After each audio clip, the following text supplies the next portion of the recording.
હિંમતનગર શહેરમાં મધ્યરાત્રિથી વહેલી સવાર સુધી ધોધમાર વરસાદ નોંધાયો હતો। શહેરના પૂર્વ પટ્ટામાં 2 થી 2.5 કલાક સુધી ભારે વરસાદ પડ્યો હતો। બેરાણા રોડ, ડેમાઈ રોડ, ગાયત્રી મંદિર રોડ, મહાકાળી મંદિર, સહકારી જીન અને ટીપી રોડ વિસ્તારોમાં સૌથી વધુ પ્રભાવિત થયા છે। પ્રજ્ઞાકુંજ સોસાયટીમાં 17 કાર પાણીમાં ડૂબી, અનેક વિસ્તારોમાં ઘરોમાં પાણી ઘૂસી ગયા હતા।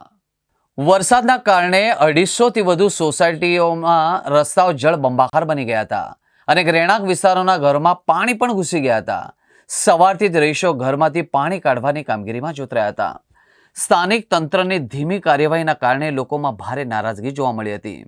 ગાયત્રી મંદિર રોડ પર આવેલી પ્રજ્ઞાકુંજ સોસાયટી અને અવની પાર્ક સોસાયટીમાં સૌથી વધુ નુકસાન થયું છે। આ સોસાયટીના કોમન પ્લોટમાં પાર્ક કરેલી 17 કાર પાણીમાં ડૂબી ગઈ હતી। નીચાણવાળા વિસ્તારના આસપાસમાં આવેલા પાણી કોમન પ્લોટમાં ભરતા વાહનોને નુકસાન થયું હતું।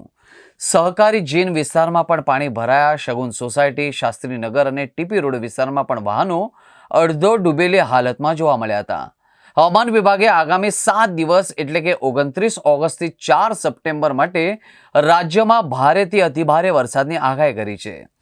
સાથે જ અનેક જિલ્લાઓમાં યલો એલર્ટ પણ જાહેર કરવામાં આવ્યું છે। હવામાન વિભાગના જણાવ્યા અનુસાર હાલ રાજ્યમાં 2 સક્રિય વરસાદી સિસ્ટમ કાર્યરત છે, જેના પરિણામે દક્ષિણ ગુજરાત અને મધ્ય ગુજરાતમાં ધોધમાર વરસાદ વરસવાની શક્યતા છે। વરસાદી સિસ્ટમના કારણે દરિયામાં પણ ભારે પવન અને મોજ ઉછળવાની સંભાવના છે। આથી દરિયાકાંઠે 3 નંબરનું સિગ્નલ લગાવવામાં આવ્યું છે। માછીમારોને આગામી દિવસો સુધી દરિયો ન ખેડવા માટે સૂચના પણ આપવામાં આવી છે।